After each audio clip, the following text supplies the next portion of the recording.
guys, that's your Rachel Legends. Welcome to the video. Glad to have you all here with me today. Sending some love and some positive vibes your way, especially if you need it out there today. Oh, guys, today I had a guide. Actually, a few days ago, I had a guide on Alice the Wanderer.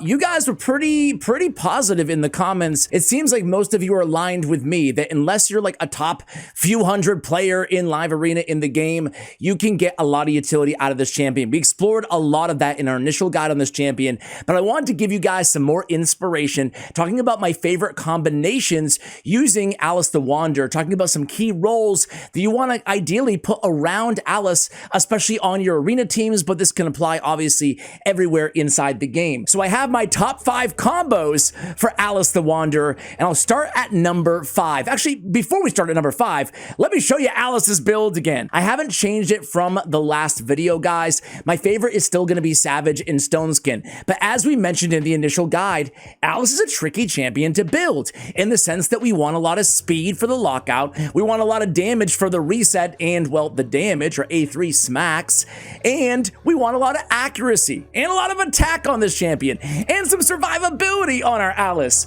We want it all. But I see no money. So the best way to mitigate the heavy lift that is properly building Alice in an ideal world for most players out there is going to be the type of champions that you surround her with. So really quickly, we have Savage Stoneskin, we have accuracy on the banner, we have crit damage ideally on the amulet, but I only had Stoneskin in defense. We do get a nice crit damage as well. Can I ascend this? Am I broke? Emotional damage. Let's do it. Let's do it. It's for the video. I love him. I love him. I love him. All right, we get a little bit more crit damage there. Attack on the ring. We have speed on the boots. We have attack percentage on the chest. We have crit damage on the gauntlets. Again, Ascension stats in a perfect world here. We're going to have crit damage as an Ascension. We're going to have attack percentage as an Ascension. And we're going to have speed as an Ascension as well. That would be, am I out of ores or dust? You're broke. I'm out of dust. Damn it. All right, so we're looking for speed, accuracy, and crit rate in the substats. These are the masteries that we went with on Alice, guys. I'll push aside so you guys can copy if you'd like to, but these are my favorite arena masteries for our Alice.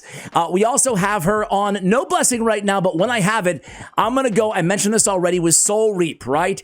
The Soul Reaper will come in, maybe get that kill on the A2 and on the TikTok, right? Resets the cooldown of one of those champion skills each time they kill an enemy, occurs once per skill. I think that will proc with Soul Reap as well. Either way, Soul Reap is a great mastery or blessing, excuse me, to have on her. Other considerations would be in PvE, maybe a Phantom Touch, maybe a Crushing Rend, maybe a Polymorph or a Brimstone. Actually, in PvE, I'd probably just go Brimstone.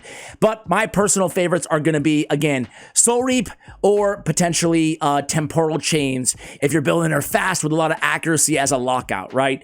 As a control, as a pure control champion. But why go pure control when you can get all that damage from the Queenslayer? Have you guys tried the Queenslayer? Like, it really impressed me. A lot of damage out of this ability, which is really nice. Her multipliers are on point. Godlike damage rating, according to hellhades.com, on the A3. A1, pretty good as well. Pretty good ability. I love the turn meter decrease in addition to the lockout, in addition to getting back to the lockout potentially if we kill anybody, right?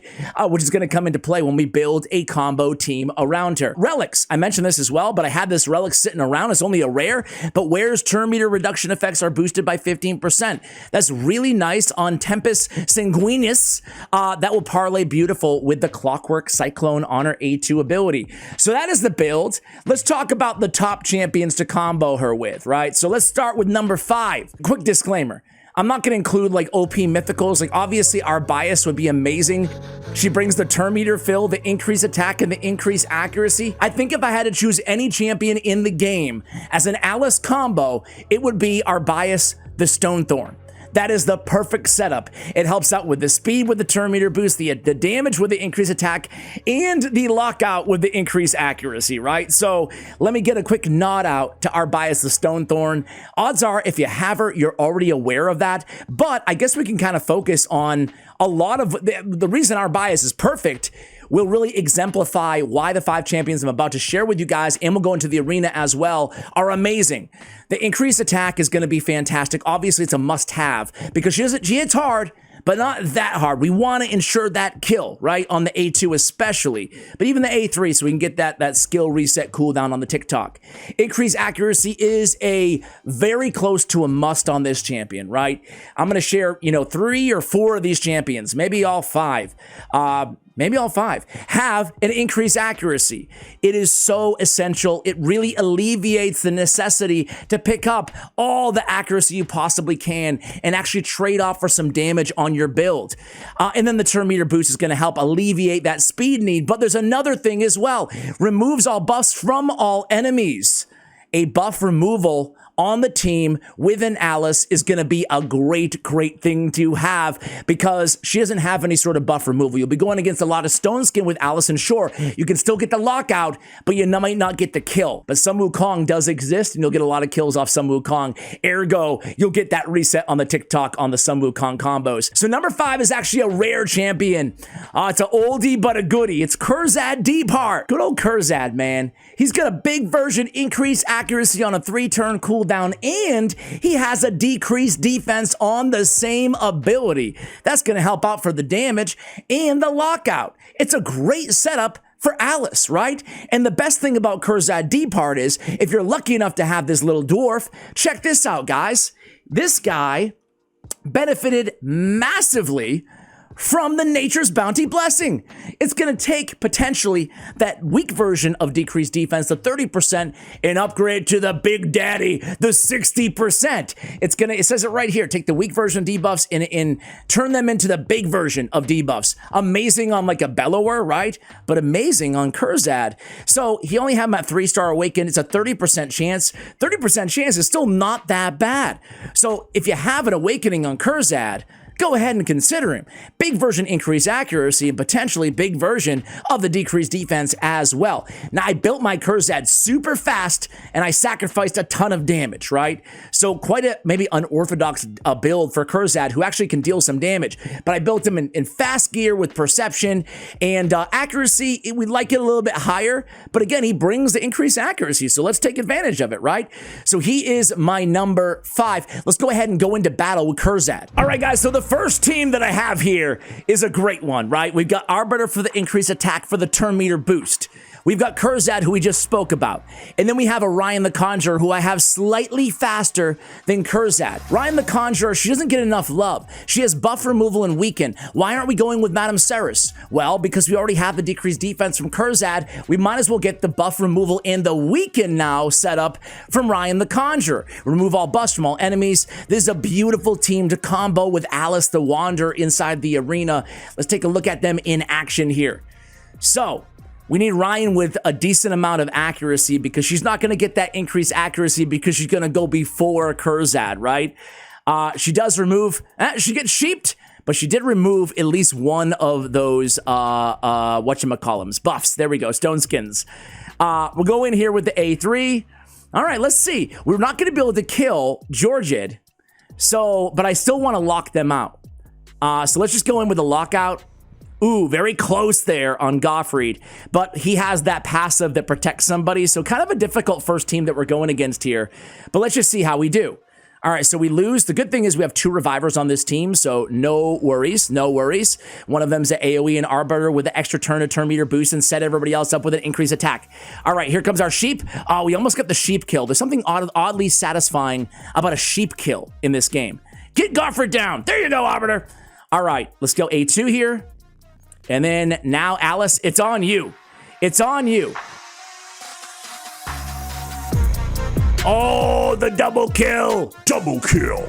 Okay, that was actually a little bit close. I'm not going to lie to you guys, this battle. But we got the job done. Alice, I love that extra damage. Oh, I should have just... No, I'm fine. I'm fine. I love that extra damage that you get, that surplus on the A2. It really comes in handy there. You can see in that situation especially. Now, Force Affinity is going to be the bane of Alice's existence. So in my original video, I comboed her with a Sun Wukong, kind of a secondary damage dealer. It's not a bad idea to run her with Sun Wu, who's a beast in his own right. Let's go against one more team with this squad and see how we do here, guys. So we want the fastest speed gear that we have on our account on Arbiter, obviously, or our turn meter booster. We won't use Arbiter as our turn meter booster on all of these teams. So we go in, we land those weakens, fantastic. Let's go in and put the decreased defense now.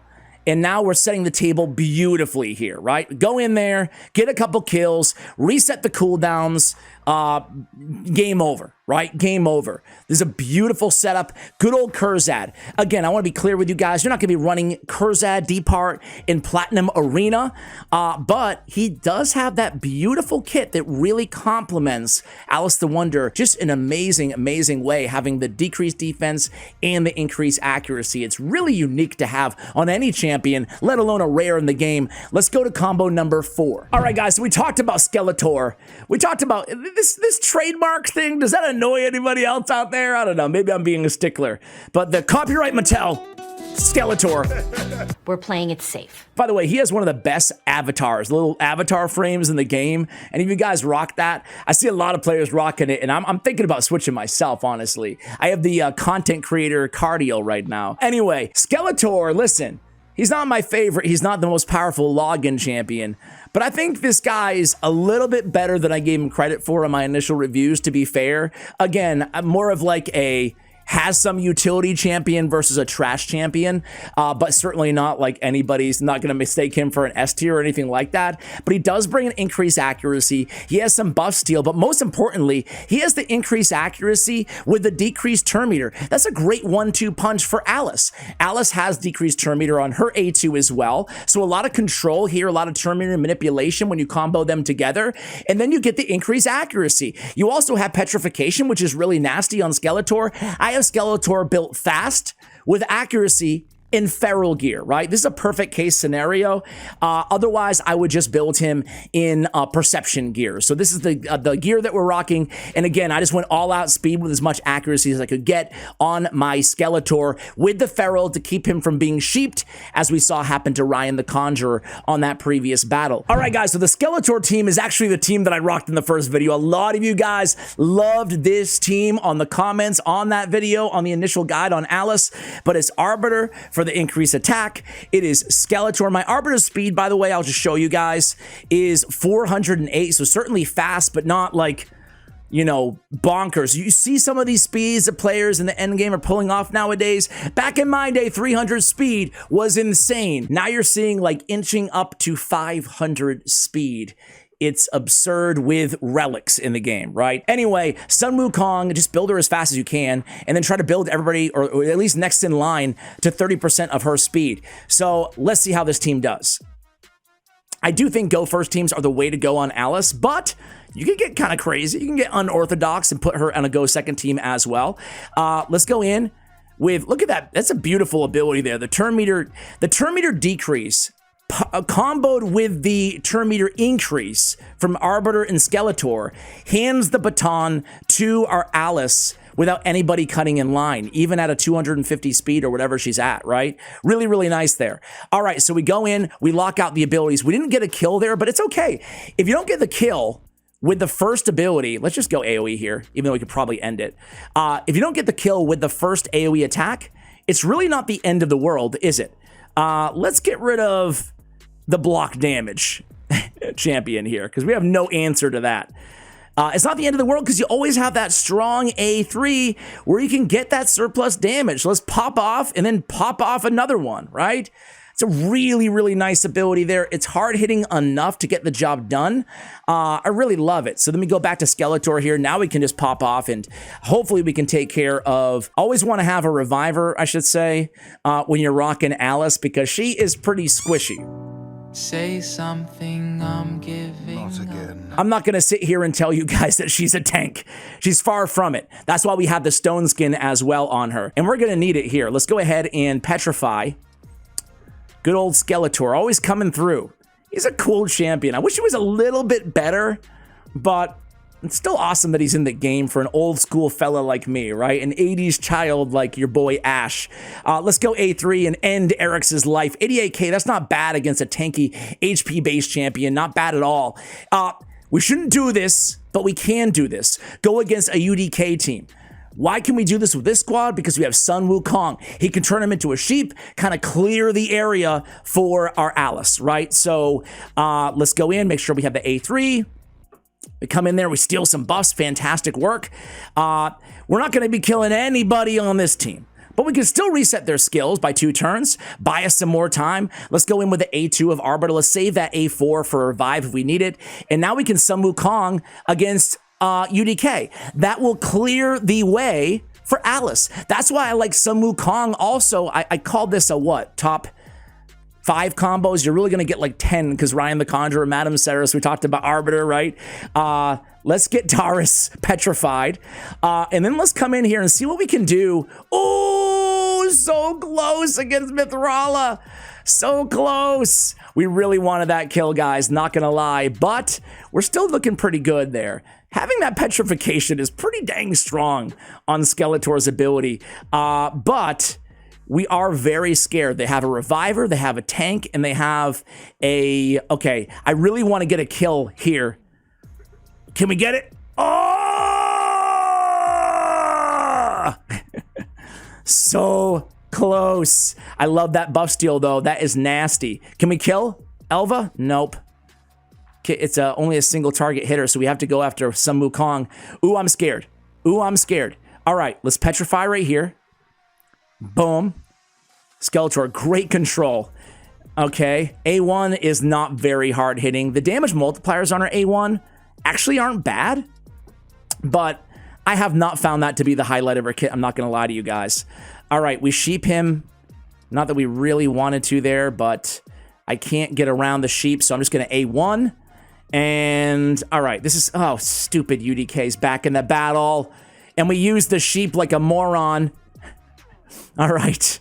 Do we have the AoE up? No, I don't think we do. I don't think we do. All right, we're going to win this dang battle. And I'm going to come back to you guys at the end because it's getting... Oh, no. Finally, we can get a kill shot. And that just reduced the revive of Elva, who has it on a 3-turn cooldown. That allows us to instead petrify the nuker. We can come right back in with the A2 again, lockout, full lockout, and then Taurus is dead. Hallelujah. Let's go to champions number 3 and 2. All right, guys, you're going to get a combo platter here on champions number 3, who is Yoshi the Drunkard, and champion number 2, who is Timid the Fool, right? So we're going to legendary status here, maybe a little bit less accessible, even though Yoshi was a fragment summon way back in the day, the first Shadowkin to be added to the game. He brings the increased attack, the increased accuracy, and the true fear on all enemies. It's kind of a nasty ability. He also has the speed aura in all battles, so you can run him as a speed lead. Man, Yoshi is very underrated. He's really the perfect bomb setup champion, and we just want him super fast, right? Speed over accuracy, even though in an ideal world, we'd have them both here. So a beautiful setup. Increase attack, increase accuracy, just like our bias, except for he doesn't have the turn meter boost, so keep that into consideration. The other champion we want to mention is Timid the Fool. We know him from the Queen of Hearts event dungeon. He's a beautiful setup and a beautiful combo for Alice the Wanderer. Why? Well, he has the decreased duration of all enemy buffs by 3 turns. We talked about the importance of setting the table for Alice. Timid the Fool can do that beautifully. What's better is he gets an extra turn, so you can come into the A3. What does he have on the A3? Say it with me. Increase accuracy. So my man can clean the table of all buffs, get an extra turn, come in there with the A3, land a decreased accuracy. All he has to do is be faster than Alice. And you've got True Fear. You've got True Fear with Yoshi. You've got skill cooldowns with Alice. This is a beautiful trifecta of control here that we have going on when you combo all 3 of these champions in one team. I have Yoshi fast. I have Timid the Fool. Usually I build him as a nuker. He can smack too, but I put him in crit rate gauntlets, right? Crit rate gauntlets with just triple perception. It's like kind of a little bit of a lesser or maybe less popular or maybe unorthodox build on Timid the Fool, but it works here. We want him fast and we want him with a lot of accuracy. He's kind of a controller, table setter versus a nuker like we usually run him. I threw Kaja on the team, but any reviver will do in that position. And I'm going to go ahead and put my best speed gear, put Arbiter speed gear, not my best, excuse me. I'm going to put Arbiter speed gear on Yoshi the Drunkard. I actually have my little global preset just called Arbiter Speed, right? Which really on my account means probably like my 3rd or 4th best piece of speed gear. that I put on Arbiter, right? Because I use my best speed gear on like an Armons and a couple other champions. Anyway, I digress. Let's go into battle. Here we go. This is a fun little team here. And you're getting, again, I have 3 Yoshi and 2 is Timid the Fool. So we're going to go in here with the increased accuracy, the increased attack. Now, there's no buffs that we really need to worry about here on the enemy team. So we're going to go in with the nice thing is, too, also on Kaja, she does have that turn meter boost, right? So we're going to go in with the A2. No buffs, extra turn. Kaja's on the same team anyway. Go in there, even more control, and now Alice is up. Alice goes in, decrease skill cooldown. Decrease school? Okay, so we know, oh, I shouldn't have used the A2. I'm such a dum-dum. It's okay, though. We'll survive. We'll survive. Why shouldn't I have used the A2? It triggers the block damage from Marichka. I forgot that Yoshi, even though I know, I forgot that Yoshi had that A2 with the, okay, we're gonna go A3. We have the cleanse too. Oh, let's see if we can pop off Marichka here, guys. Boom! Oh, hell yeah. Got the weak hit against, what's-her-face, against Harima. But let's go in. I always confuses me that Kaja's revive is on her A2 or whatever. Let's go against, yeah, whatever. Let's go against Harima. And, yeah, I'm a little scared still to use the A2, but we're good. We're good. Marichka's dead. And we get polymorphed. I'm a dum-dum. All right, let's go in there with the AoE on the A2. No kill this time. Again, a lot of red affinity here, so not ideal, but still, she got the lockouts, right? That's most important. Let's go in A2 again. And I love this team because look at all provokes, fear, true fear, lockouts. This team really does have it all, doesn't it, guys?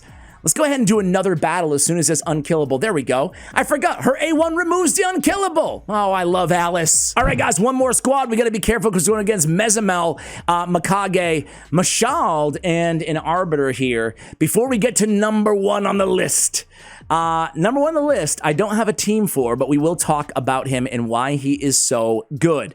All right, let's go in. Again, we're going to open up with the A2 ability, remove the increased attack. We're going to go into the A2, get that increased accuracy, and then, back off, Mashald, back off. I don't want to get, I'm just going to go in with the A1 of Yoshi. All right, Alice, are you up? She is up. So we lose Timid the Fool. I don't like that, but can we get a kill here?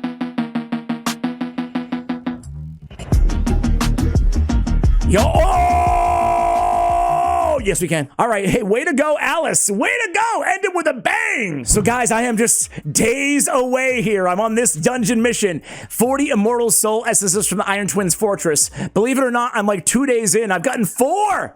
I've gotten 4, man. But the number 1 combo, to the surprise of absolutely nobody, is going to be Marius the Gallant. Why is he the best combo for Alice? Well, Marius, if he doesn't just kill everybody, which he usually does, he sets the table better than arguably any champion. You put like an Arbiter or an increased attack champion on the team, and then you go into Marius with the increased accuracy on all allies for 3 turns. You got the increased defense. He gets the extra turn. He stuns the highest turn meter on the enemy team, so they can't cut in line anyway. And then he goes in and he removes all the buffs. He decreases the duration of all enemy buffs. So yeah, Marius, surprise, surprise, the mayor is the GOAT again. So on a Marius team again, I would put an Arbiter or an increased attack champion as my lead. I would go in with a Marius. Heck, you could get super clever and go logins, right? Or go the mission champions. You could go Ramen 2, Marius, an Arbiter, the trifecta, and then go into an Alice the Wanderer. So which of these combos are your favorite to review? We have, drum roll please, Kurzad Depart, Skeletor, Yoshi, Timid the Fool, and Marius the Gallant. Who are you using Alice with? Let me know in the comments below. Much love, and as always, take care, guys.